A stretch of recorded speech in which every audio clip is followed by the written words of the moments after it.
বিশ্বনবী পাগলের মতো একবার হাউজে কাউসারে যাবেন, একবার সিরাতে যাবেন, একবার পুলসিরাতের দিকে, একবার হাউজে কাউসারের দিকে পাগলের মতো দৌড়াতে থাকবেন। তার কোনো গুনাহগার উম্মত যাতে জাহান্নামে ঢুকে না যায়, সেদিন কেউ সুপারিশ করতে পারবে না বিশ্বনবী ছাড়া। এজন্য 5 নম্বর আল্লাহ বললেন, মান যাল্লাযী ইয়াশফাউ ইনদাহু ইল্লা বিইযনিহি। কার সাহস আছে, কার এত বড় বুকের পাটা কিয়ামতের কঠিন দিন আল্লাহর সামনে দাঁড়িয়ে সুপারিশ করবে? কারো ক্ষমতা নেই, কারো ক্ষমতা নাই।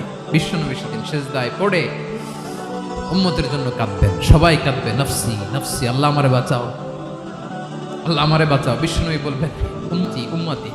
বিশ্বনবী আমার জন্য কাঁদবেন, আপনার জন্য কাঁদবেন, আমাদের জন্য সেদিন কেঁদে কেঁদে জাহান্নামের দরজায় দাঁড়িয়ে আমাদেরকে টেনে টেনে জান্নাতে ঢুকাবেন।